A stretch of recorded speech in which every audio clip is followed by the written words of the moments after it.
ओम नमो अरहंताणं नमो सिद्धाणं नमो आयर्याणं नमो उज्जायाणं नमो लोये त्रिकालवर्ती सौ साहुं मंगलम भगवान वीरो मंगलम गौतमो गणे मंगलम कुंद कुंदायो जैन धर्मोस्तु मंगलम सर्वमंगल मांगल्यम सर्वकल्याणकारकम प्रधानं सर्वधर्माणां जैनं जयतु शासनम्।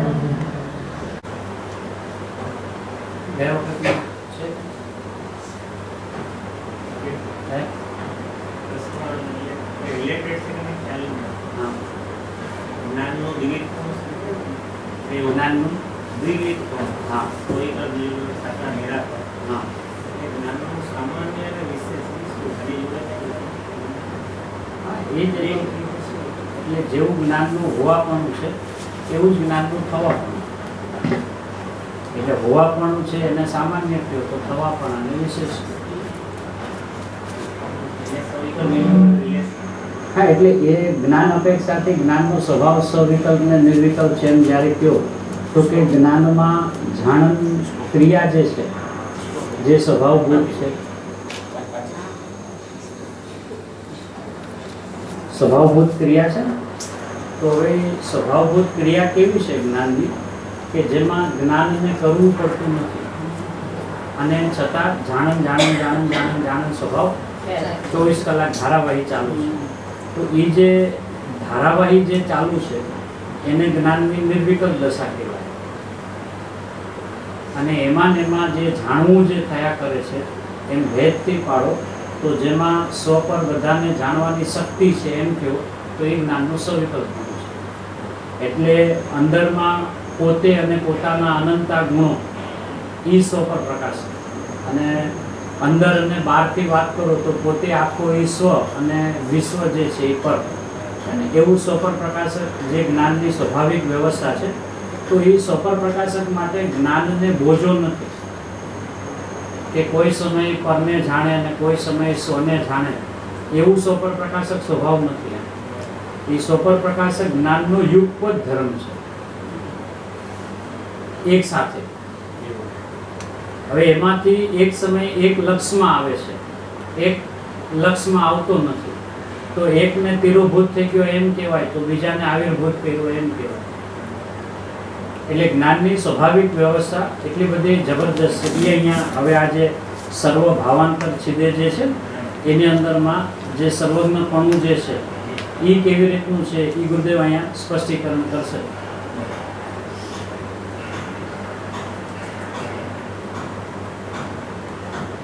ગ્રંથાધિરાજ સમયસારજી પરમાગમ, જેનો માંગલિક કરતા અમૃતચંદ્ર આચાર્ય પરમાત્મા કુનકુન ભગવાનના હૃદયને ખોલે છે અને પ્રથમ પોતાના માંગલિક શ્લોકની અંદરમાં નમ સમય સારાય સ્વાનુભૂત્યા ચકાસ્તે ચિત્ત સ્વભાવાય ભાવાય સર્વ ભાવાંતર છિદે એ શ્લોકને રચીને સમયસારજીની શરૂઆત કરી અને શરૂઆતની અંદરમાં સમયસારજીની પૂર્ણતા કરી. કેમ કે વસ્તુની વ્યવસ્થા આટલી જ છે, વસ્તુનો વિસ્તાર પણ આટલો જ છે અને વસ્તુનો સ્વભાવ પણ આટલો જ છે. એવું સર્વપ્રથમ શ્લોકની અંદરમાં સમસ્ત વસ્તુની શક્તિ, સ્વભાવ, પરિણમન બધું જ એક શ્લોકની અંદરમાં પૂર્ણ રીતે મૂકીને મંગલાચરણ કર્યું. મંગલાચરણ જ એવું હોય કે વસ્તુ સ્વભાવ જેવો મંગલમય છે એવું જ એનું અનુચરણ, અને વાણીની અંદરમાં એવું જ એનું પ્રતિપાદન, એને મંગલાચરણ કહેવામાં આવે છે. એવું આચાર્ય ભગવંતે જે મંગલાચરણમાં પહેલો શ્લોક રચ્યો, ગુરુદેવ શ્રી એનું 19મી વખતમાં જાહેરમાં જે સ્પષ્ટીકરણ કરે છે એમાંનો આ સમયસાર સિદ્ધિ ભાગ પહેલો 10 નંબરના પેજ ઉપર નીચેથી ઉપરના પેરેગ્રાફમાં એની પહેલા ગુરુદેવે એક વાત અત્યંત સ્પષ્ટ કરી દીધી કે એ જ્ઞાન સીધું પોતાને વેદી શકે છે, આનંદનું વેદન સીધું કરી શકે છે અને કથનચિત અપેક્ષાએ શ્રુત જ્ઞાનથી પણ પ્રત્યક્ષ કહેવામાં આવે, કેમ કે જેમાં પરની અપેક્ષા નથી માટે પ્રત્યક્ષ.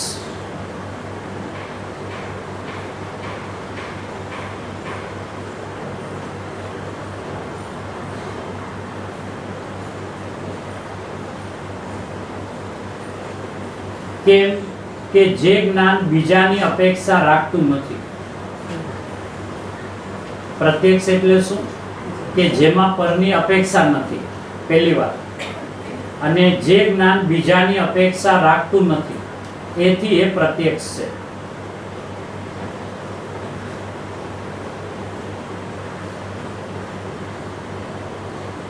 એમાં છે નીચે કથનચિત પ્રત્યક્ષ છે, કથનચિત પરોક્ષ છે. કેમ કે જે જ્ઞાન બીજાની અપેક્ષા રાખતું નથી, એથી એ પ્રત્યક્ષ છે. પોતાથી જ છે. સમજણમાં એવું આવે છે કે જ્ઞાનમાં આનંદનું વેદન આવે ત્યારે આત્મા પ્રત્યક્ષ થયો એમ કહેવાય. સામાન્ય સમજણ એવી છે કે જ્ઞાન તો બધા પાસે છે, પણ એને આનંદ આવે ત્યારે આત્મા પ્રત્યક્ષ થયો એમ કહેવાય. અહીંયા ગુરુદેવ ઊંડાણમાં કંઈક બીજી વાત કહે છે કે જે જ્ઞાન બીજાની અપેક્ષા રાખતું નથી, એથી એ પ્રત્યક્ષ છે. પોતાથી જ છે.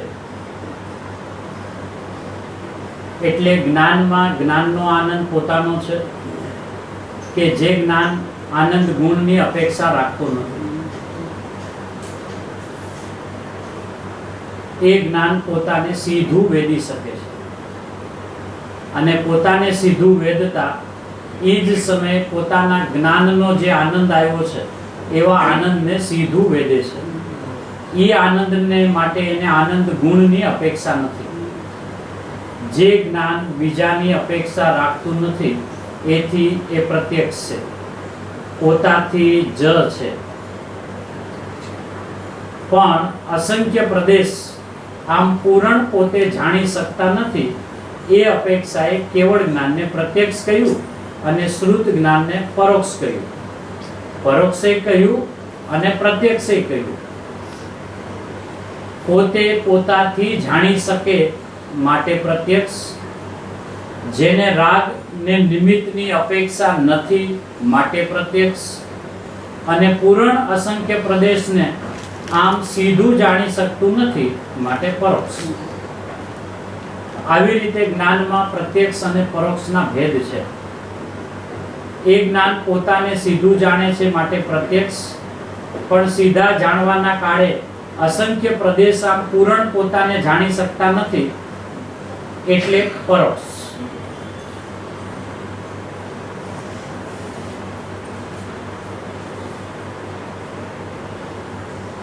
આમ પ્રત્યક્ષ અને પરોક્ષની પરિભાષા જ્ઞાનની અંદરમાં જ્ઞાનના સ્વાભાવિક વ્યવસ્થાથી જોવામાં આવે તો એકમાત્ર જ્ઞાનમાં જ પ્રત્યક્ષ પરોક્ષની વ્યવસ્થા છે. બીજા કોઈ ગુણમાં પ્રત્યક્ષ પરોક્ષની વ્યવસ્થા નથી. એટલે અત્યારે આત્મામાં આનંદ આવતો નથી એટલે જ્ઞાન આનંદ ગુણ છે એ પરોક્ષ છે, અને અનુભૂતિ થાય ત્યારે આનંદ ગુણ પ્રત્યક્ષ થાય છે. એમ બીજા ગુણોમાં પ્રત્યક્ષ પરોક્ષ નથી. એ જ્ઞાનની અંદરમાં જ જ્ઞાનનું પ્રત્યક્ષપણું અને જ્ઞાનમાં જ જ્ઞાનનું પરોક્ષપણું. હવે એ જ્ઞાનનું પ્રત્યક્ષપણું શું અને એ જ જ્ઞાનમાં જ્ઞાનનું પરોક્ષપણું શું, એ ગુરુદેવ અહીંયા સ્પષ્ટ કરે છે કે જેમાં જ્ઞાનને પરની અપેક્ષા નથી માટે પ્રત્યક્ષ, જે જ્ઞાન બીજાની અપેક્ષા રાખતું નથી માટે પ્રત્યક્ષ, અને પોતાથી જ છે માટે પ્રત્યક્ષ, પણ જે સમયે પોતાને જાણે છે એ સમયે અસંખ્ય પ્રદેશ આમ પૂરણ પોતે જાણી શકતા નથી એ અપેક્ષા એ પરોક્ષ. એટલે પરોક્ષ પણ પ્રદેશ અપેક્ષા એ અહીંયા ગુરુદેવ પ્રત્યક્ષ પરોક્ષ જ્ઞાનની અંદરમાં જ્ઞાનની સ્વાભાવિક વ્યવસ્થા છે એનું સ્પષ્ટીકરણ કરે છે. હવે આગળ વધીને ગુરુદેવ ખુલાસો કરે છે કે જ્ઞાન અન્ય જ્ઞાનથી જાણી શકાય, પોતે પોતાને નથી જાણતું એવું માનનારનો પ્રતિષેધ થયો.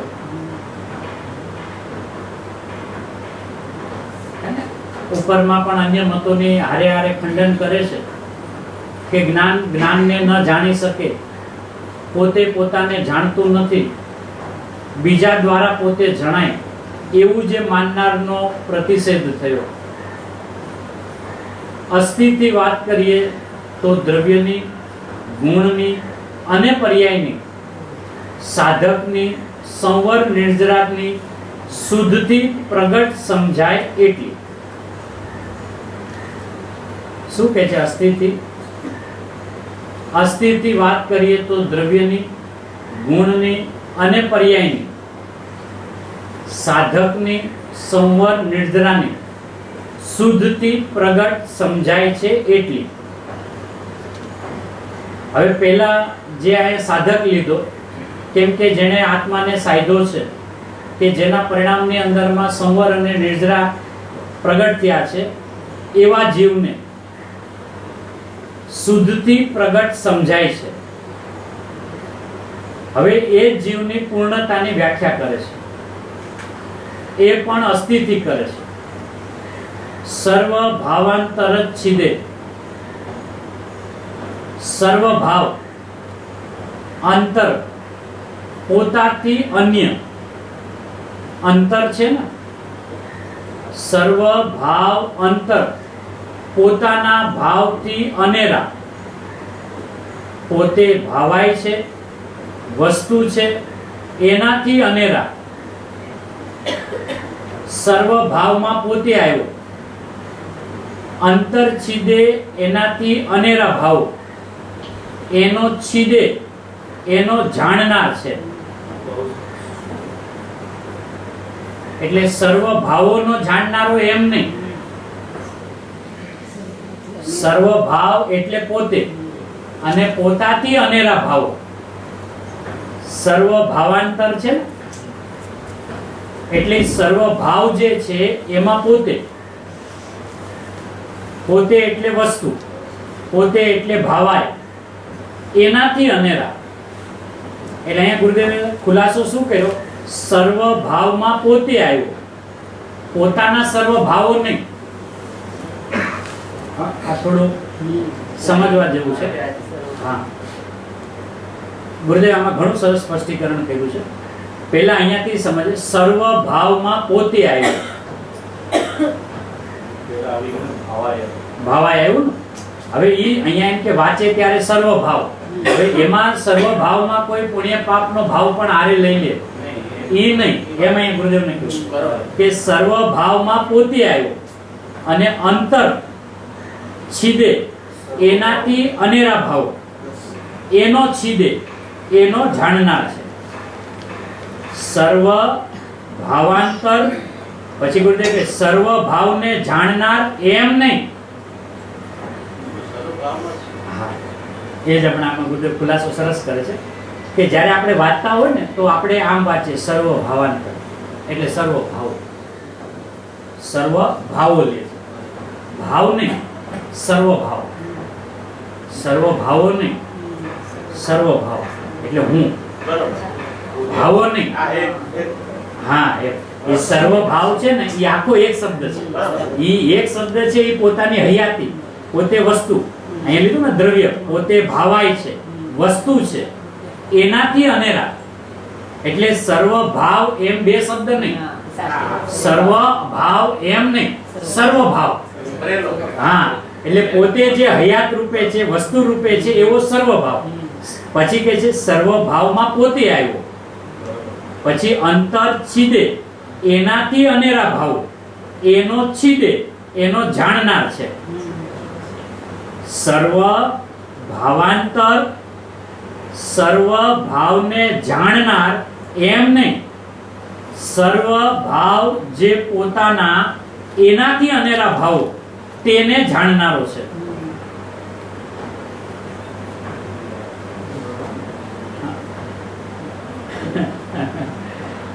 જો ત્યાં શબ્દને છૂટા પાડ્યા છે, સર્વ ભાવમાં શબ્દને ભેગા રાખ્યા છે. આ વસ્તુ છે, પોતે ભાવાય છે, એમ જે ત્રીજી લાઈન લીધી ને એમાં જો સર્વ ભાવમાં પોતે આવ્યો ને આ સર્વ ભાવ આખો શબ્દ લીધો છે. પોતે આવ્યો પછી અંતર છિદે એનાથી અનેરા ભાવ એનો છિદે એનો જાણનાર છે. પછી હવે અહીંયા શું કહે છે? ગુરુદેવ કહે છે સર્વ ભાવાંતર.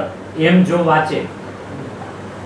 વાંચે તો સર્વ ભાવને જાણનાર એમ ઈ સમજશે. એમ નહીં એમ કે છે. હા, એમ નહીં એમ કે છે. સર્વ ભાવને જાણનાર એમ નહીં, સર્વ ભાવ જે પોતાના એનાથી અનેરા ભાવ તેને જાણનારો છે.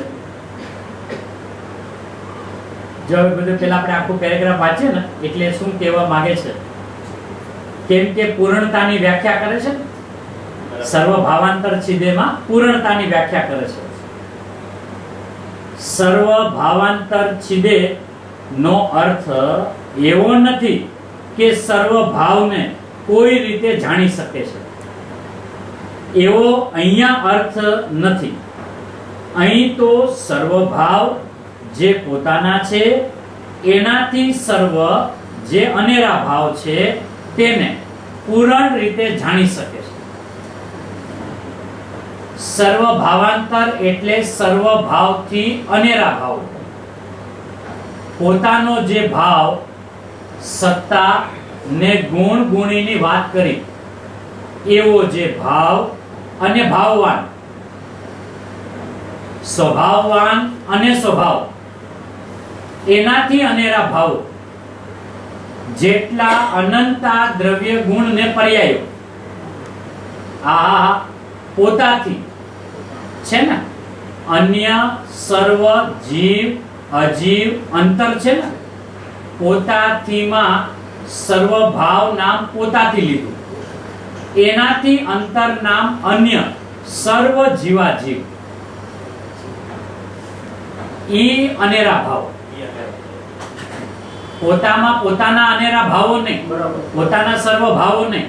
પોતાના સર્વ ભાવમાં કેટલું કે સત્તા અને ગુણ. પોતાનો જે ભાવ, સત્તા ને ગુણ ગુણીની વાત કરી એવો જે ભાવ અને ભાવવાન, સ્વભાવવાન અને સ્વભાવ વસ્તુ છે ને એને સ્વભાવવાન કહેવાય. તો જ્ઞાન દર્શન ચારિત્ર ને સ્વભાવ કહેવાય. બરાબર છે? એટલે ગુણી ને ગુણ, સ્વભાવવાન અને સ્વભાવ. હવે એનાથી અનેરા ભાવ એટલે અન્ય જીવો, અન્ય સર્વ જીવ અજીવ. ઈ બધા અંતર. અંતર એટલે પોતાથી જુદા. હા, જીવ અને અજીવ બીજા અનંતા, ચરાચર, ગતિ કરનારા અને સ્થિર રહેનારા. ચર નામ ગતિ કરનારા અને અચર નામ સ્થિર રહેનારા પદાર્થોને સર્વ ક્ષેત્ર કાળ સંબંધી, સર્વ પદાર્થને સર્વ ક્ષેત્ર સર્વ કાળ સંબંધી સર્વ વિશેષણો સહિત ભાવ.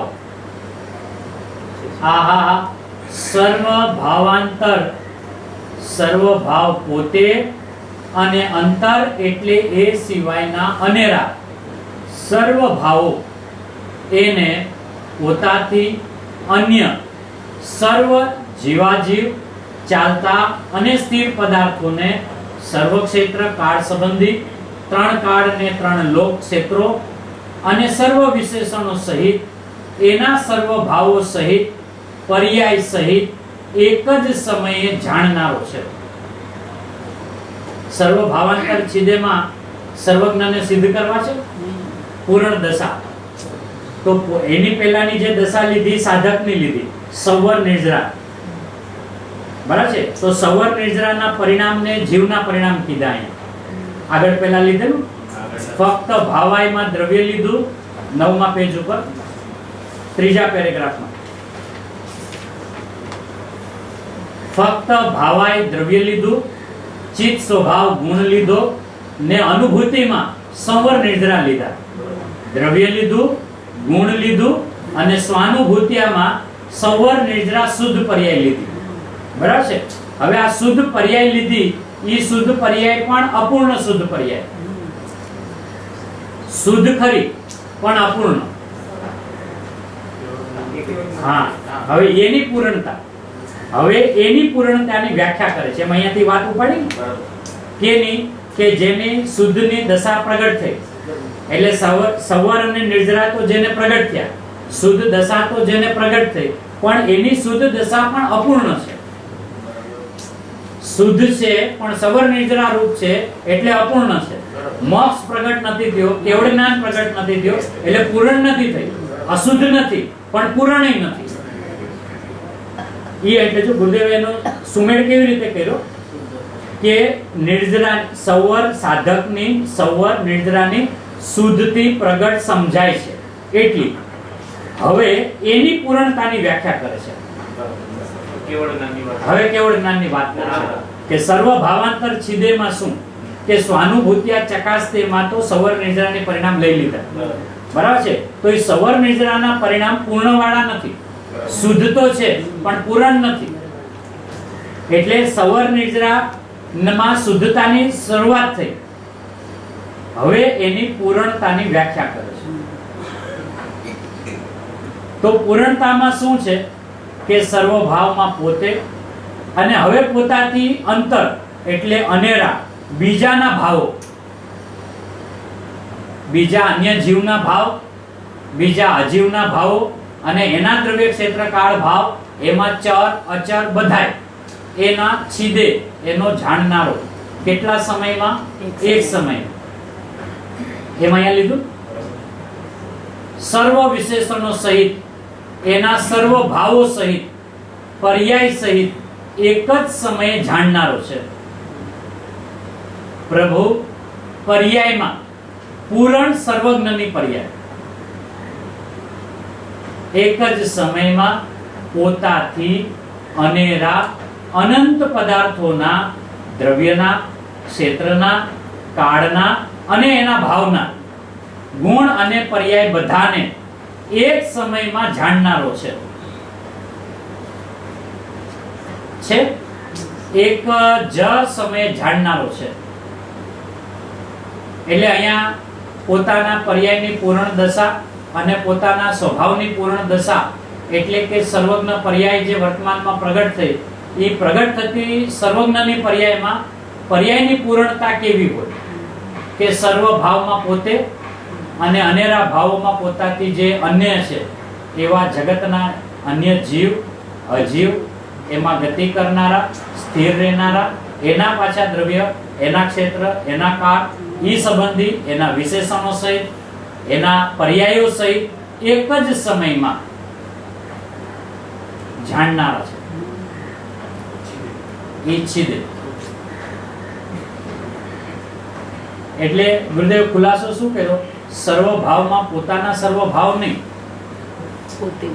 પોતામાં તો પોતે આખો ઈ સર્વ ભાવ, અને પોતાથી અનેરા જે છે એના સર્વ ભાવ. કે આ અજીવ છે એ રસપસ ગંધ વર્ણ સહિત છે અને એની વર્તમાન આવી પર્યાય છે, પૂર્વમાં આવી થઈ ગઈ હતી, વર્તમાનમાં આવી છે, ભવિષ્યમાં આવી થવાની છે, એવું બધું એક સમયમાં જાણનારો પૂર્ણ સર્વજ્ઞની પર્યાય એક જ સમયમાં પોતાથી જાણનારો છે. એ સર્વ ભાવાંતર છિદે. આ વિશેષણથી સર્વજ્ઞનો અભાવ માનનાર, સર્વજ્ઞ હોઈ શકે નહીં એમ જે કહે છે એવા મત છે ને ઘણાના, સર્વજ્ઞ હોઈ શકે નહીં. વર્તમાનમાં જે પૂર્ણ જ્ઞાન છે વર્તમાનનું એ સર્વજ્ઞ.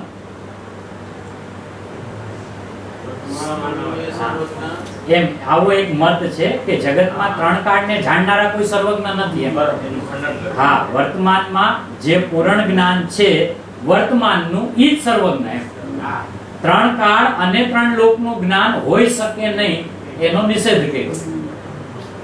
સર્વ વિશેષણોથી સર્વજ્ઞનો અભાવ માનનાર મીમાંસક આદિ. પછી ગુરુદેવ કહે છે જૈનમાં રહેલા દિગંબરમાંય નહીં માનનારા છે. જૈનમાં રહેલા દિગંબરમાંય નહીં માનનારા છે. એક મહેન્દ્ર હતો પંડિત, સર્વજ્ઞને નહોતો માનતો. નિરાકરણ થયું. આ પ્રકારના ગુણોથી, આ પ્રકારના વિશેષણોથી શુદ્ધ આત્માને જ ઈષ્ટ દેવ તરીકે સિદ્ધ કરીને, ઈષ્ટ દેવ છે ખરા, પરમાત્મા પોતે ઈષ્ટ દેવ છે, વ્યવહારે સર્વજ્ઞ. આ રીતે પરમાત્મા ઈષ્ટ દેવ છે તેને નમસ્કાર કર્યો છે. શુદ્ધાત્માને જ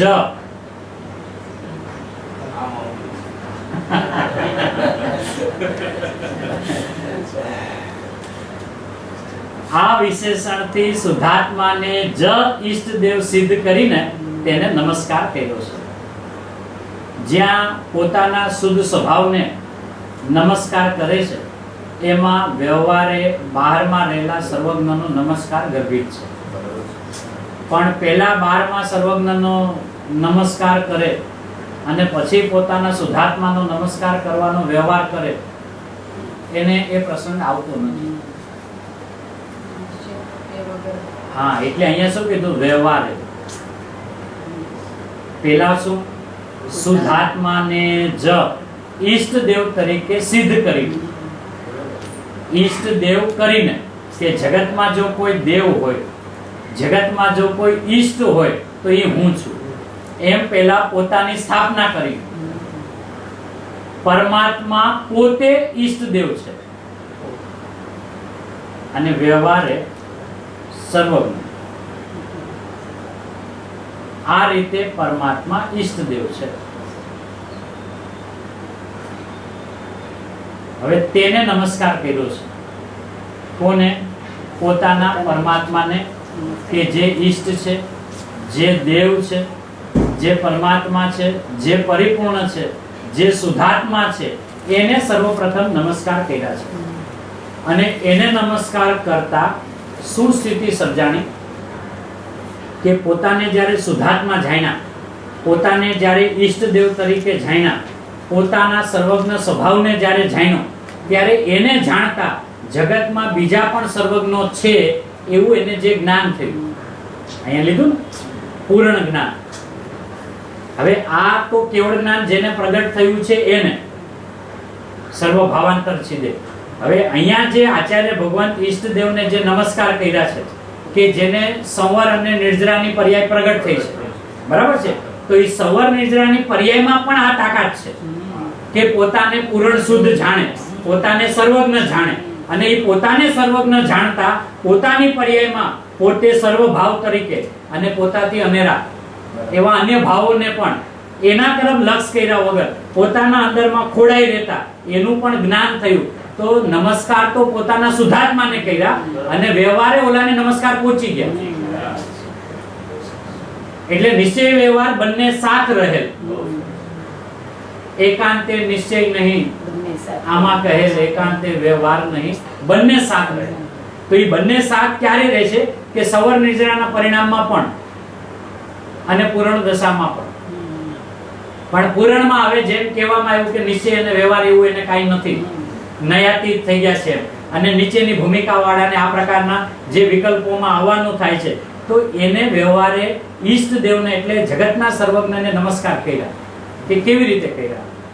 કે ઈ સર્વજ્ઞોને જોઈને કે ના હું સર્વજ્ઞ છું એમ જોઈને.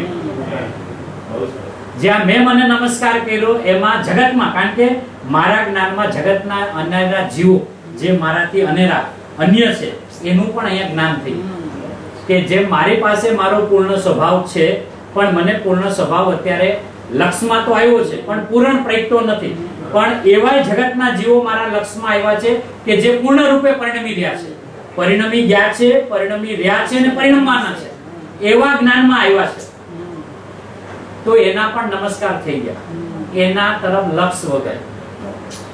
એનું નામ શુદ્ધાત્માને, ઈષ્ટદેવને વ્યવહારે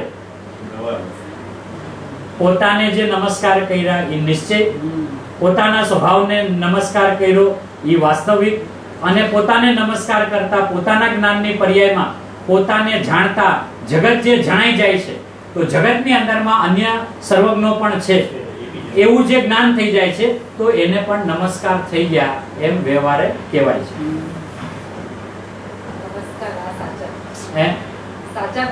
હા, આ નમસ્કારની વિધિ ગુરુદેવ બતાવે છે કે ઈષ્ટદેવ કરીને, એમ કીધું પેલા તો શુદ્ધાત્માને જ શું કર્યું, ઈષ્ટદેવ તરીકે સિદ્ધ કરીને પોતાના આત્માને, અને પોતાનો આત્મા કેવો શુદ્ધાત્મા, એને પેલા તો ઈષ્ટદેવ છે એમ સિદ્ધ કર્યા. હવે પોતે જ્યાં સુધી ઈષ્ટદેવ છે એવું સિદ્ધ ન થાય ત્યાં સુધી જગતમાં બીજા કોઈ ઈષ્ટ છે અથવા બીજા કોઈ દેવ છે એવું નક્કી ન થાય. એટલે એની પેલા જે નક્કી થયું હોય એ બધું ઓગે ઓગે કે આ સર્વજ્ઞ અમારા ઈષ્ટ દેવ છે અને એ અમારા દેવ છે, એ બધું ઓગે ઓગે.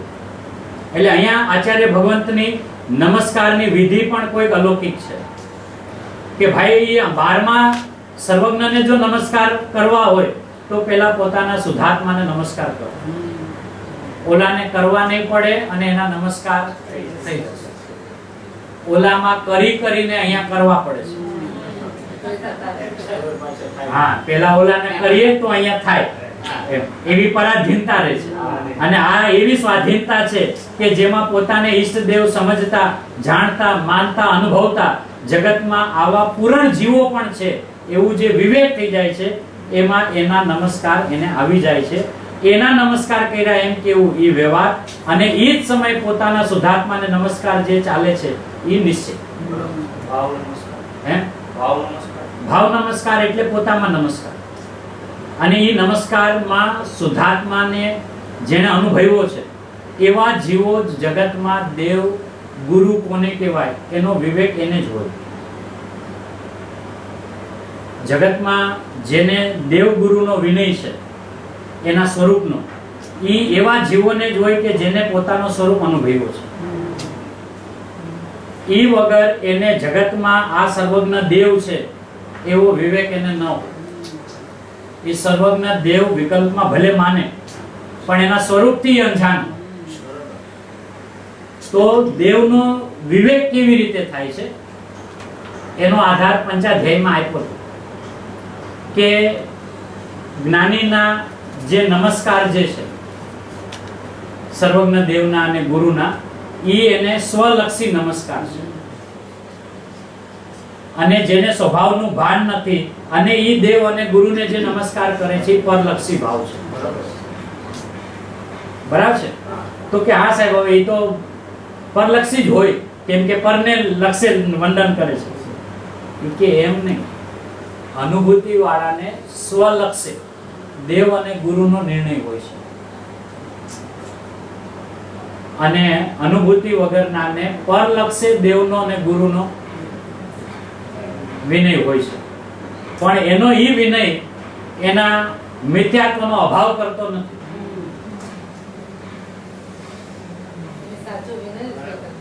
તો કે તો વિનયની વ્યવસ્થા શું છે? તો કે છે કે જ્ઞાની ધર્માત્મા પોતાનો અનુભવ કરતા એને એવો અનુભવમાં આવે છે કે મને જે અત્યારે મારો અનુભવ જે ચાલે છે આવો જ અનુભવ જેને પૂર્ણ છે એ જગતમાં દેવ છે. શું મને વર્તમાનમાં મારા ભગવાન આત્માનો જે અનુભવ ચાલે છે એવો અનુભવ જેને પૂર્ણ છે એ જગતમાં દેવ છે. મને મારા આત્માનો જે અનુભવ ચાલે છે એવો અનુભવ જેને મધ્યમ ચાલે છે એ જગતમાં ગુરુ છે. એવો એનો દેવ અને ગુરુ પ્રત્યેનો જે નિર્ણય છે એ સ્વલક્ષી છે.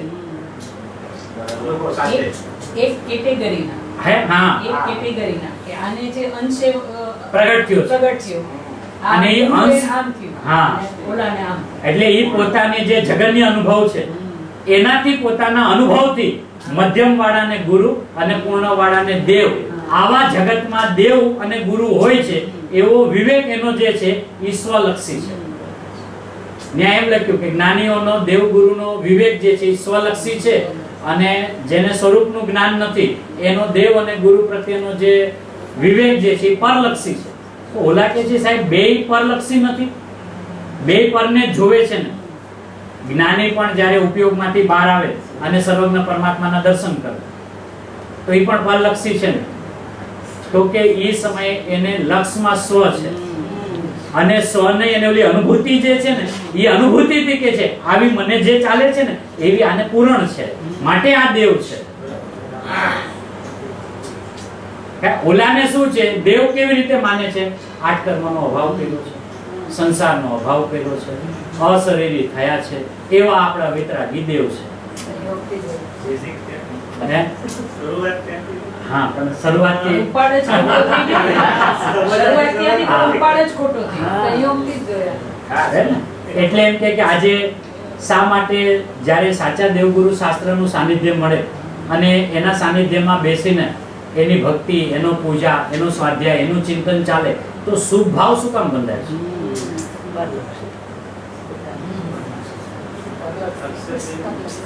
પરલક્ષી ભાવ છે. નહીતર તો ધર્મ થવો જોઈએ. અધર્મનો ફળ શું કામે આવે? હા એટલે એમ કે છે કે એ ભાવને શુભ શું કામે કીધા? નહીતર તો શુદ્ધ હોવા જોઈએ. નિમિત્ત તરીકે બી સાચું જ હોવું જોઈએ. હા તો એ વિવેક કરાવે છે. એટલે અહીંયા આચાર્ય ભગવંતે જે નમસ્કાર કર્યો ને એનો ઉપાડ એને અહીંયાથી કર્યો કે સાહેબ તમે ઈષ્ટદેવને નમસ્કાર કર્યા કે નહીં? તમે માંગલિક કરો છો તો કે હા. કે કયા ઈષ્ટદેવને નમસ્કાર? અમારા કે અમે શુદ્ધાત્મા છીએ ને અને અમે ઈષ્ટદેવ છે ને એમ પહેલા તો અમે અમારી સ્થાપના કરી છે ઈષ્ટદેવ તરીકે સિદ્ધ કરીને પોતાના શુદ્ધાત્માને જ. હવે પોતાના શુદ્ધાત્માને જ્યાં ઈષ્ટદેવ જાણ્યા માન્યા તો પોતાના જ્ઞાનની અંદરમાં બીજા પણ આવા પૂર્ણ દશાને પામેલા જગતમાં અનંતા જીવો છે જે પૂર્વમાં હતા, વર્તમાનમાં છે, ભાવિમાં થવાના છે. એવા જીવો પણ જ્ઞાનમાં આવી જાય છે તો વ્યવહારે એને પણ નમસ્કાર પહોંચી જાય છે. જેમાં એને નમસ્કાર કરવાનો બોજો નથી અને સેજે નમસ્કાર એને થઈ જાય છે એક શુદ્ધાત્મામાં ઢળતા. ઓલામાં 24 ને ઢળતા માથા ફાટી ગયા. પણ એ શુદ્ધાત્માની અંદરમાં ઢીલો ન થયો, અંદરમાં ઠંડક ન આવી, પોતાના સ્વભાવની અંદરમાં ભીનાશ ન આવી. અને અહીંયા જ્ઞાનીઓ પોતાના સ્વભાવમાં ભીના થઈને જ્યાં પોતાને ઈષ્ટદેવ તરીકે સ્થાપે છે તો એ જ કાળે જગતમાં જેટલા આ પ્રકારના પૂર્ણતાને પામેલા જીવો છે એવા સમસ્ત જીવોને નમસ્કાર એની અંદરમાં આવી જાય છે. એ વાત અહીંયા સર્વ ભાવાંતર છિદેમાં લીધી. ચિત્ત સ્વભાવમાં સવર નિર્જરાના પરિણામને લીધા, ભાવાયમાં ગુણને લીધું. એમ આખું જે વિશ્લેષણ અહીંયા કર્યું ગુરુદેવે કે દ્રવ્ય, ગુણ, પર્યાય ને પૂર્ણતા 4 બોલ લીધા. દ્રવ્ય, ગુણ, પર્યાય ને પૂર્ણતા 4 બોલ લીધા. પોતાનું દ્રવ્ય સત્તા છે, ભાવાય, ચિત્ત સ્વભાવાય ગુણ, સ્વાનુભૂતિ પર્યાય, સંવર નિર્જરા એ દ્રવ્ય, ગુણ, સંવર નિર્જરા અને સર્વ ભાવાંતર છિદે એ મોક્ષ, પર્યાયની પૂર્ણતા બસ.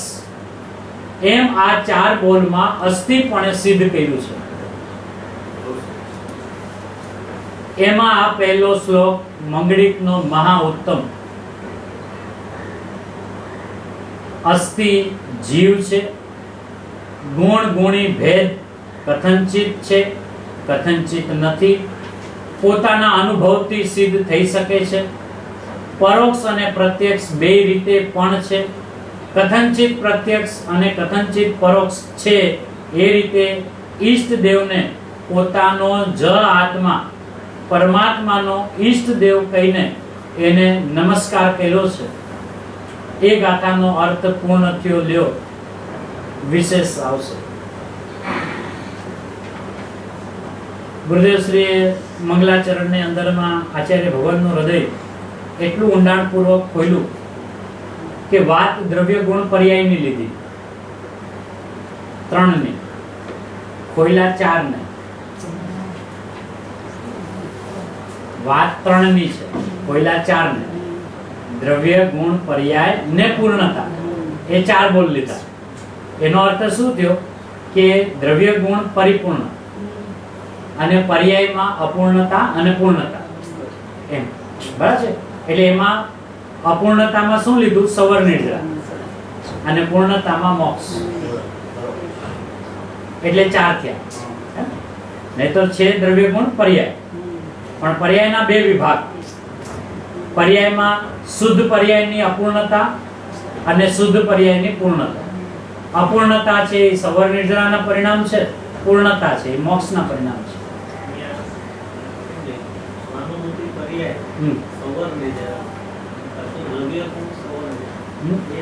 ના એટલે એ હારે હારે ના, એટલે એ શું કહે છે કે સ્વાનુભૂતિ પર્યાય, પર્યાયમાં સવર નિર્જરા એમ. પછી કે છે, પછી પાછી ચાલતી વાત કરે એ દ્રવ્ય ગુણ એમ. ને એટલે ચાલતી વાત કરે છે.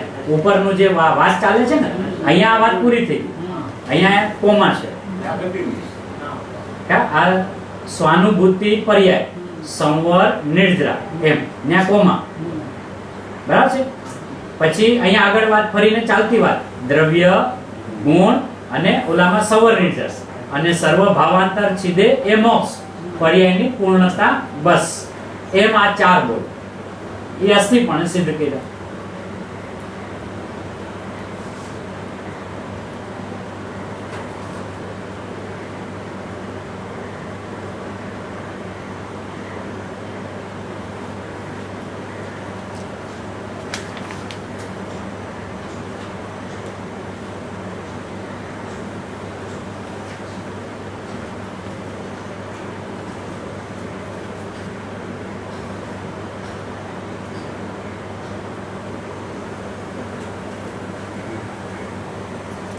આની અંદરમાં કાંઈ હોય તો પછી આપણે થોડી ચર્ચા કરીએ. આમાં બી ભાઈ જ્ઞાન કહેતા કઈ જગ્યાએ જ્ઞાનમાં જાણવું લેવું અને કઈ જગ્યાએ જ્ઞાનમાં પ્રતિભા છે, ઈ થોડું સ્પષ્ટતા કરવું. એટલે 2 છે ને, 2 એક સાથે છે. જે સમયે જ્ઞાન છે એ જ સમયે જ્ઞાનમાં જાણવું છે, અને એ જ સમયે જ્ઞાનની સ્વચ્છતામાં પ્રતિભાસ છે. બરાબર છે? હવે પ્રશ્ન પ્રતિભાસનો પણ શું કામે આવ્યો કે પોતાની સાથે અન્ય પદાર્થો ભળી ગયા છે એવી ભ્રાંતિ થઈ છે, અને જેને એ પ્રતિભાસ છે એવું સમજાતું નથી, એને ને આ પ્રતિભાસથી સમજાવીને એની જુદાઈ બતાવી. કેમ કે જે પદાર્થને જોવે છે તો એવું લાગે છે કે જાણે કે મારામાં આવી ગયા હોય, જાણે હું એમાં ચાલ્યો ગયો હોય, એમ 2 તરફથી લાગે છે ને. તો એ જે ભ્રાંતિ થઈ ને, તો એ ભ્રાંતિનું રહસ્ય બતાવે છે કે એ આવ્યા નથી. તો કે છે સાહેબ એ આવ્યા નથી તો હું એમાં જતો નથી, તો મને આખો દિવસ એમ શું કામ લાગે છે કે હું એમાં વયો જાઉં છું? તો કે જ્ઞાનની સ્વચ્છતા છે ને, એ સ્વચ્છતામાં એનો પ્રતિભાસ છે. હવે જ્યારે સ્વચ્છત્વ શક્તિની અંદરમાં એ પદાર્થોનો પ્રતિભાસ થાય છે, તો એ પ્રતિભાસ થાય છે જ્ઞાનની પર્યાય. પ્રતિભાસ શેમાં થાય છે? જ્ઞાનની પર્યાય. એવા જ્ઞાનની પર્યાયને એ જાણે છે. બરાબર છે? એટલે પ્રતિભાસ આવી ગયો, અને પ્રતિભાસમાં કોને જાણે છે એ આવી ગયું. કે જે પદાર્થ પ્રતિભાસો છે એને નથી જાણતો, એ પદાર્થ જ્યાં પ્રતિભાસો છે એવી જ્ઞાનની પર્યાયને જાણે છે. બરાબર છે? હવે એ પણ એ સંબંધીનું ખરેખર નથી, કે એને તો પોતાનું છે, પણ એ પોતાનું છે એમ જો સીધું કે છે તો માનતા નથી. તો કે એનું શું છે? એ સંબંધીનું જ્ઞાન છે કે ઈ જ્ઞાનને સંબંધ તો મારી સાથે છે, તો ઈ સંબંધીનો કેવી રીતે? પરનું કાઈ નથી ને મારામાં. બરાબર છે? તો ઈ સંબંધીનું મને જ્ઞાન કેવી રીતે હોય? પણ જીવને એકદમ આકરું ન લાગે, જીવને એકદમ ભાગી ન જાય, તો કે જે એના સંબંધીનું કાઈ થાય કે નહીં, કે હા બહુ કયો એના સંબંધીનું જ્ઞાન થાય, તો એને એમ લાગ્યું એના સંબંધીનું આપણને જ્ઞાન તો થાય જ છે ને. એના સંબંધીનું જ્ઞાન તો થાય જ છે ને, પણ સંબંધ એની આરે જ રાખ્યો, જોવાનું તો એને જ રાખ્યું. હા, કે ભલે આપણે એને કરતા નથી પણ આપણે એને જાણીએ તો ખરા. જાણવું તો આપણો સ્વભાવ છે. તો કે જે એના સંબંધીનું જ્ઞાન તો આપણને આખો દી થાય છે કે ના ના, આપણને તો જ્ઞાનનું જ્ઞાન થાય છે. હવે જેને આખો દિવસ જ્ઞાનનું જ્ઞાન થાય છે, એ જ્ઞાનને પર સાથે જે સંબંધ જોડે છે એને જ્ઞાનનું અજ્ઞાન થઈ જાય છે. હા, એ કે છે કે પર સંબંધીનું જ્ઞાન એને ખટકવું જોઈએ કે સાહેબ એ જ્ઞાન આત્માનું છે ને, કે હા, તો એ જ્ઞાન આત્મા સાથે તન્મય છે ને, કે હા, એની સાથે એનું એકત્વ છે ને, કે હા, તો એના સંબંધીનું કેવું? એટલે પર સાથેનો જે સંબંધ છે ને એ તો જળમૂળમાંથી કાઢી નાખો. પ્રતિભાસ છે એ આપણી જ્ઞાનની સ્વતતા છે, એમાં એનું કઈ નથી. અહીંયાથી આપણી સ્વતતાને હમણાં થોડી વાર માટે ઉપાડી લઈએ તો તાકાત છે કે જગતનો એક પણ પદાર્થ અહીંયા ઝડકે નહીં ના. બરાબર છે? તો એ તો આપણું સામર્થ્ય છે ને, આપણી શક્તિ છે ને. હવે આપણી શક્તિ છે એ તો આપણો વૈભવ છે, એ કઈ આપણી અધુરાશ નથી, એ કઈ આપણો દોષ નથી કે આપણી સ્વચ્છત્વ શક્તિ ન હોત તો આ રામાયણ ન થાત. આ સ્વચ્છત્વ શક્તિ છે, બધા ઝડકે છે એટલે મારું તારું બધું હાલે છે, એ કરતા આ હોત જ નહીં તો કે ભાઈ તારો વૈભવ છે, તારા વૈભવનો નિષેધ તો નહીં, એને ઊંડાણથી સમજી લે. હવે કોઈ એમ કે આપણી પાસે આ જ્ઞાન છે એટલે આ રામાયણ છે, આના કરતા જ્ઞાન જ ન હોય તો આ મારું ને તારું ને એ બધી રામાયણ જ પડે. હવે ઈ કે છે ભાઈ જ્ઞાન તો આપણો સ્વભાવ છે, આપણો વૈભવ છે, તું એ તારા સ્વભાવના વૈભવને ન સમજીને એનો નિષેધ નહીં કરતો, એની વ્યવસ્થાને સમજી. હવે જેને પર સાથે ભળી ગયો છે, એવી જેને ભ્રમણા થઈ છે, એને પરથી છોડાવવો કેવી રીતે? તો કે છે ભાઈ જ્ઞાનની સ્વચ્છત્વ શક્તિ, એ સ્વચ્છત્વ શક્તિની અંદરમાં એનો પ્રતિભાસ થાય છે, પણ પ્રતિભાસ જે પદાર્થનો થાય છે ને એ તો બહાર છે. બરાબર છે? પછી દર્પણના દ્રષ્ટાંતો આપે અને કેટલી કરુણાથી આચાર્ય ભગવાન તો સમજાવે, પછી તો પણ એમ કે પણ દર્પણમાં એ દેખાય તો ખરું,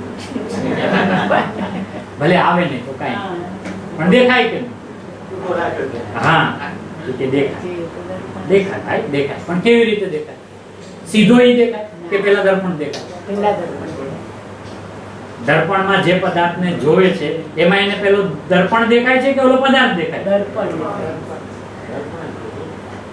બરાબર છે? તો જેને દર્પણ માત્ર દેખાય છે, હવે દર્પણથી દ્રષ્ટિ હટે અને એક પણ પદાર્થ એને દેખાય તો કેજો ઈ રીતે જોવાય છે વસ્તુ. હા, એ જ્ઞાનમાંથી એક સમય હું જ્ઞાયક છું એવી દ્રષ્ટિ હટાવી લે અને પછી એક પણ જગતના પદાર્થને જાણી બતાવે. એ વ્યવસ્થા જ નથી. એ કે છે એક સમય મારી દ્રષ્ટિમાંથી હું ઓજલ થતો જ નથી. એ વાત જુદી છે કે વિશ્વાસ મને નથી આવતો, એ વાત જુદી છે, પણ વ્યવસ્થા એમ નથી. વ્યવસ્થા તો એ જ છે કે મારા જ્ઞાનમાં હું જ જણાવું છું, અને કેવી રીતે જણાવું છું કે હું જાણનારો છું એમ જણાવું છું. અને જ્યાં હું છું તો ત્યાં મને શું મને પ્રાપ્ત કરવાનું? જ્યાં હું છું ત્યાં હું મને શું પ્રાપ્ત કરું? આ સવર્ણ નિર્જરાના પરિણામ પણ શું કે, પણ જ્ઞાનીઓ પણ શું કે? હા, એ તો પોતામાં જાણવાની શક્તિ જે છે ને એમાં અસંખ્ય પ્રદેશ એક સાથે જણાય તો કેવળ જ્ઞાન છે. હવે ઈ કેવળ જ્ઞાન વર્તમાનની પર્યાયમાં નથી એટલે એને પરોક્ષ આત્માને જાણે છે એમ કીધું એમ. અને જ્યાં જ્ઞાન પોતાને તો પોતાથી સીધો જાણે છે, કોઈની અપેક્ષા રાખ્યા વગર, તો પ્રત્યક્ષ. અને ઈ જ સમયે પરોક્ષ છે. ઈ જ્ઞાનની અપેક્ષાથી વાત કરી, પણ વાત તો સ્વભાવની છે ને, વાત તો મારા અસ્તિત્વની છે ને, વાત તો મારા હોવાપણાની છે ને. તો મારું હોવાપણું મને ભાસે છે, પછી આનાથી વિશેષ મારે કયા હોવાપણાને ભસાવો છે? એને હંમેશા એવું લાગે કે મારે મારા આત્માને મારો આત્મા મને ભાસવો છે, પણ કેવી રીતે ભાસવો? બરાબર છે? કારણ કે એ પૂછે કે તમે કોણ છો, કે હું તો આત્મા છું. તમે આત્મા છો પાકું કે જળ છે પેલા નથી? તો શું કે છે? અનુભવ વગરના પણ હું આત્મા છું એમ જ કે છે. તો અનુભવ વાળા હું આત્મા કે એમાં હું ધાડ મારું? એને શું ધાડ મારું?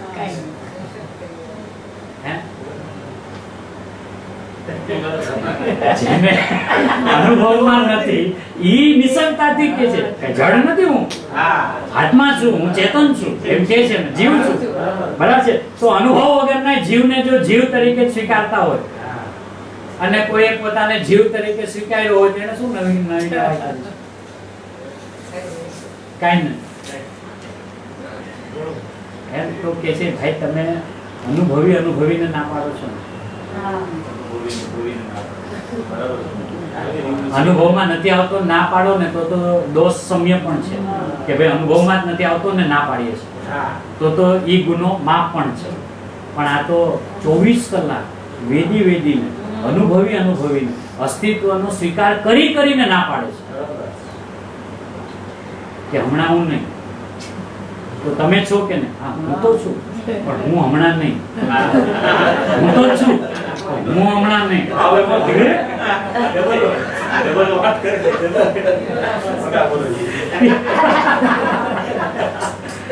એને પૂછે આપને પ્રભુ અનુભૂતિ નથી એટલે હમણાં તો આપ ટેમ્પરરી તો જડ હશો ને, અનુભૂતિ જ્યારે થશે તો આપ ચેતનમાં પરિવર્તિત થઈ જશો. મને જડ કયો છો? તમે ચેતન કે છે તો ના પાડો છો.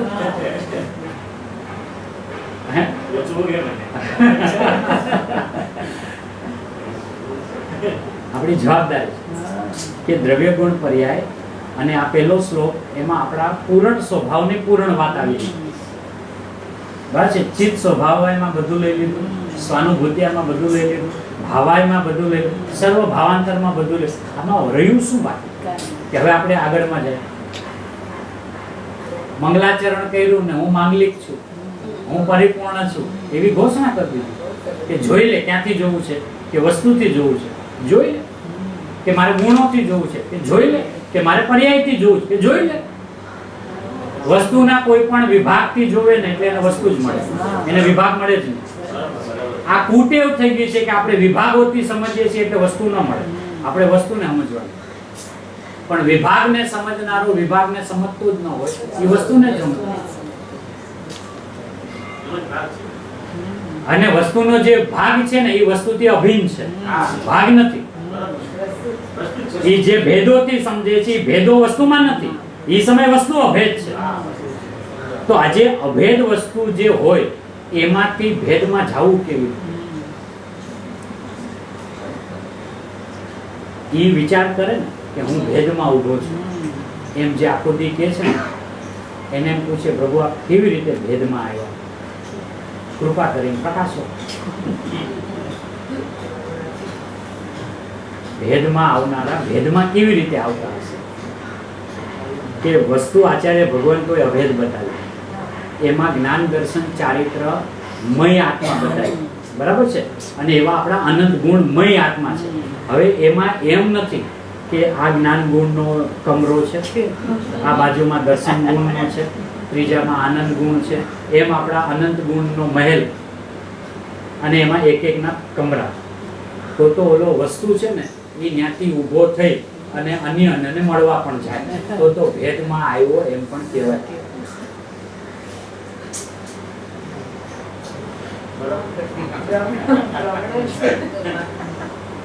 વિચાર કરજો. વસ્તુ સ્વાભાવિક અભેદ છે એમ જ્યારે આપણને કહે તો ભાવ તો ભાસવો જોઈએ ને. જ્ઞાનીઓ અભેદ છે એમ કીધા કરે. આ કે છે હું ભેદમાં છું, ઓલા કે છે તું અભેદમાં છે. કે સાહેબ હમણાં નહીં, હમણાં તો હું ભેદમાં જ છું. એ કે તું ભેદમાં આવ્યો કેવી રીતે? કૃપા કરીને તું ઉપદેશ આપ. કારણ કે અમે જેને અનુભવીએ છીએ એમાં તો ભેદો નથી, કારણ કે અનુભવમાં તો ભેદ આવતા નથી. બહાર આવીએ છીએ તો ભેદ ઉપજાવીને સમજાવીએ છીએ, એ પણ નામના ભેદ. હવે તું કૃપા કરીને સમજાવ કે તું ભેદમાં કેવી રીતે આવ્યો? તને જ્ઞાન ક્યાં દેખાણું? આત્મામાં કયા ખૂણામાં દેખાણું? તને દર્શન કયા ખૂણામાં દેખાણું?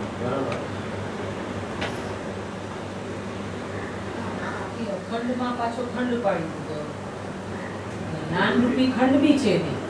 તો એ નક્કી કરે ને એની વિચારધારા છે ને, એટલે વિકલ્પ ધારા એ ત્યાં ને ત્યાં સમાય ન જાય તો એને એમ છે કે હું વિકલ્પમાં છું, જ્ઞાની એમ કે છે તું નિર્વિકલ્પ છે, ઓલા કે છે તું અભેદમાં છે, આ કે છે હું ભેદમાં છું. કે તું ભેદમાં છે? કે હા અમે અભેદમાં છીએ. આચાર્ય આપણી સામે બેઠા છે, એ કે છે અમે તો અભેદમાં છે. તું ભેદમાં છે? તું મને બતા, તું ભેદમાં આવ્યો કેવું? અને ભેદમાં સરકવાની વિધિ શું છે? અનંત ગુણાત્મક એક આત્મામાંથી એક જ્ઞાન ગુણમાં જવાની શું વ્યવસ્થા છે? તું કૃપા કરી મને સમજાવ. મારી અનુભૂતિમાં તો ક્યાંય એવું આવતું નથી. હવે જો તને એવો અનુભવ હોય કે હું ભેદમાં છું તો કૃપા કરીને તું સમજાવ કે તું એ જ્ઞાન ગુણમાં આવ્યો કેવી રીતે?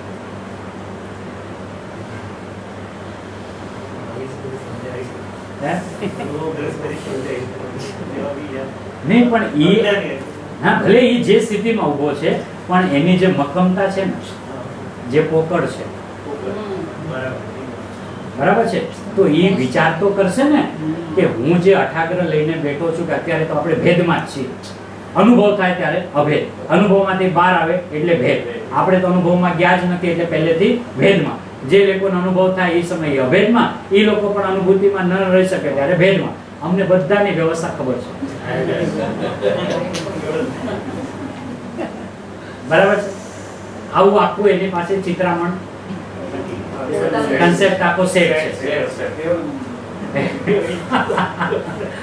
હવે એ જીવને આપણે એમ પૂછીએ પ્રભુ તમે કૃપા કરીને બતાવો કે તમે જ્ઞાન ગુણમાં આવો છો કેવી? એ ખાલી વિચારે ચડે ને, વિચારે તો અભેદમાં સરકી જાય. કારણ કે એને જ્ઞાનમાં કેવી રીતે આવ્યું તો એ જ્ઞાનવાન જે છે એમાં જઈને જોવું પડે ને કે એમાંથી હું આમાં આવ્યો કેવી રીતે. હવે ત્યાંથી આમ જોવા જાય કે આમાં તો સરકવાની જગ્યા નથી, ઠસોઠસ ભર્યો છે. ઓલો વિજ્ઞાન ઘન છે ને, ચૈતન્ય ઘન છે ને, હવે એમાં જ્ઞાન ગુણમાં આવવું કેવી રીતે? જ્યાં અભેદમાંથી ભેદમાં એટલે ગુણ ભેદમાં આવવાની વ્યવસ્થા નથી તો પર્યાય ભેદમાં આવવાની તો વાત જ ક્યાં છે? આવું કેવી રીતે? પેલા તો નક્કી કર. નમ સમય સારા છે.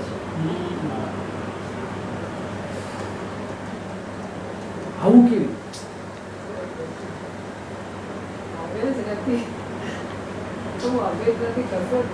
એને વિધિ એવી અપનાવી છે કે ભેદમાં ઉભો છું ને અભેદમાં જવાનું છે. કન્સેપ્ટ ઉપાડે જ આખો ખોટો. એ અભેદમાં ઉભો છે અને અભેદમાં ને અભેદમાં એને ભ્રમણા થઈ છે કે હું ભેદમાં છું. એનું નામ એ ભેદમાં છે. એ ભેદમાં નથી, એ ભ્રમણામાં છે. એ ભ્રમણામાં છે, એનું નામ એ ભેદમાં છે. હવે એને કન્સેપ્ટ એ રીતે કંડાયો છે કે અત્યારે સ્વભાવમાં ગયા નથી એટલે 12 માં છે કે ક્યારના કે અનાદિના. આ બધા લાકડા હારે નાખ્યા છે, હમણાંના નથી, આપણે અનાદિના છે. કે અનાદિના હોય જ નહીં, એક સમયમાં જ હોય. અનાદિનો તો અભેદ છે. અનાદિનો જો માનવો હોય તો અભેદ માન ને. નહીં એટલે આપણે ખેડાણ કરીએ ને, આપણે ગુરુદેવના સાનિધ્યમાં આવ્યા છીએ, સર્વજ્ઞના સાનિધ્યમાં આવ્યા, એનો હેતુ શું છે? ખાલી આપણે ચર્ચાઓ કરશું ને સાંભળીને ઊભા થઈ જશું એમ નથી ને. એક એકનું અંતરંગ અંદરમાં ડોલવું જોઈએ ને. એને પોતાનું જ્ઞાન અંદરમાંથી પોતાને વિવેક કરતો જવાબ આપવો જોઈએ કે હું જે વાતને સ્વીકારું છું હોય કેવી રીતે. અને જો એમ હોય એમ હું માનતો હોય તો હું નક્કી કરું એવું કઈ છે કે એવું કઈ છે જ નહીં. આ આચાર્યોની પાસે જાઉં છું તો કાંઈક કે છે, ગુરુદેવ પાસે જાઉં તો એ કાંઈક વાત કરે છે, અને ગુરુદેવની સામે હું બેસું છું ને હું કાંઈક માનું છું. આ મારી વિપરીતતા શું ચાલે છે?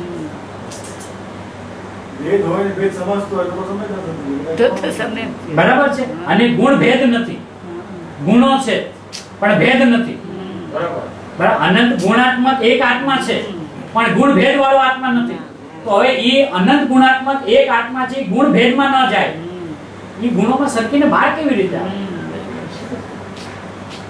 અને જે ભેદમાં આવ્યો જ નથી અભેદમાં જાય કેવી રીતે?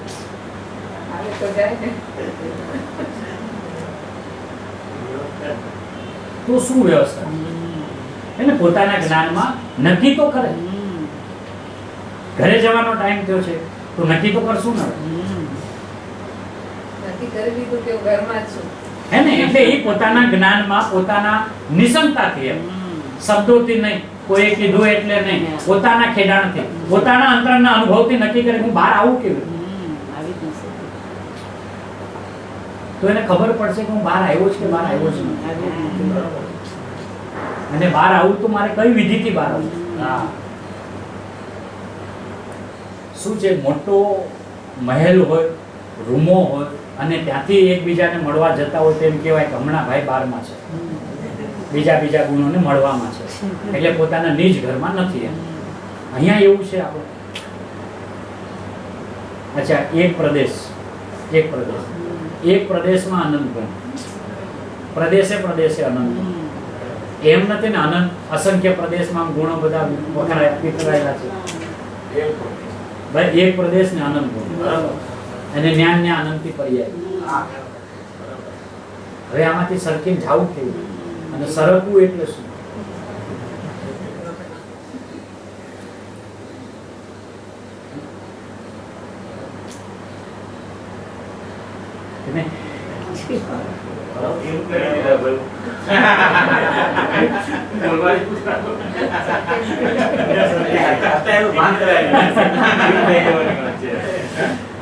પહેલો શ્લોક એટલો ગજબનો છે કે જેમાં આગળ વધીને કાંઈ કરવાનો ભાવ જ ના આવે. અને પહેલા શ્લોકની અંદરમાં પૂર્ણ સ્વભાવ બધી વાત લઈ લીધી, 3 લીધી અને ગુરુદેવે 4 નું સ્પષ્ટીકરણ કર્યું. બધી જ વાત તો સાહેબ જો પહેલા શ્લોકમાં મને અપૂર્ણતા કાંઈ લાગે તો હું પેલી ગાથામાં જાઉં. આ તો પહેલો શ્લોક છે.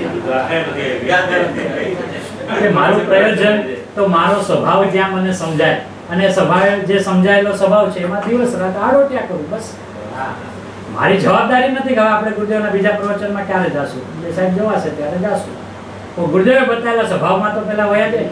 બરાબર, પ્રવચનમાં જવાનો કાળ આવશે તો જોઈ લેશું, નહીં આવશે તો જય જિનેન્દ્ર. ગુરુદેવ કહે છે કે તું મને ગમશે, તો મને ગમશે કે આ પહેલામાં જ બીજામાં જલ્દી જાતો નથી હો. એટલે આને ઉતાવળ નથી એમ કે આને ક્યારે પૂરું કરવું છે.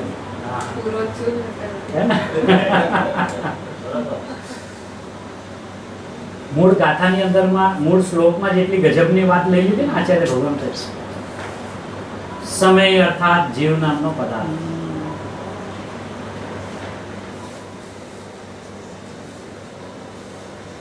બીજું પેજ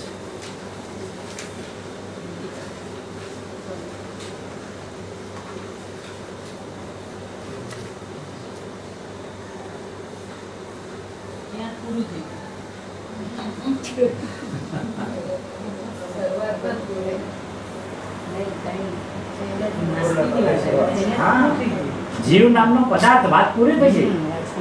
અને આમે આપણે બાળબોધ પાઠમાં પહેલું લેસન ભણ્યા હું જીવ છું. અહીંયા આચાર્ય કહે છે તું જીવ નામનો પદાર્થ છે. એટલે જીવ જે છે એ તારું પદ છે. પદાર્થ એટલે પદ, અર્થ એટલે વસ્તુ, પ્રયોજન નહીં.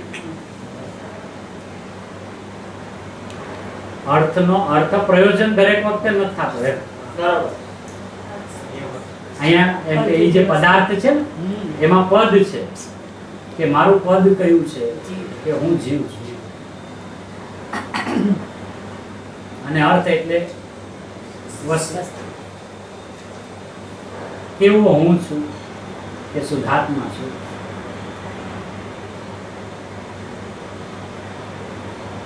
કેવો હું છું કે શુદ્ધ સત્તા સ્વરૂપ વસ્તુ છું. કેવો હું છું કે ચેતના ગુણ રૂપ છું. કેવો હું છું કે પોતાની જ અનુભવન રૂપ ક્રિયાથી પ્રકાશું છું. કેવો હું છું કે પોતાથી અન્ય સર્વ જીવ અજીવ ચરાચર પદાર્થોને સર્વ ક્ષેત્ર કાળ સંબંધી સર્વ વિશેષણો સહિત એક જ સમયે જાણનારો છું. આવો હું શુદ્ધાત્મા છું, આવો હું ઈષ્ટ દેવ છું, એવું પોતાની સિદ્ધિ કરીને પોતાનો નમસ્કાર વળી વળી.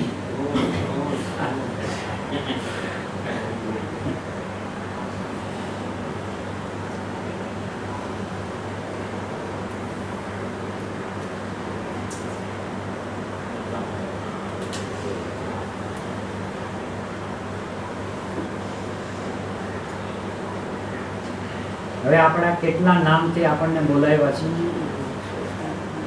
ભાવાર્થની અંદરમાં નીચે.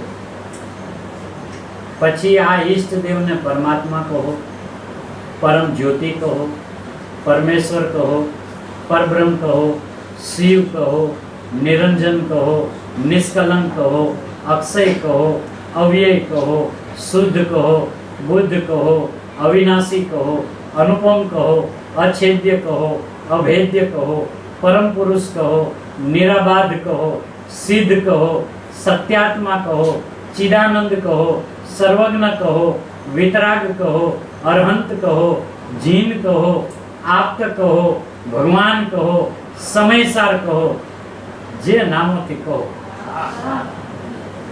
પણ છું તો હું. આ નામ વાળો હું નથી. હું બસ હું તો હું છું.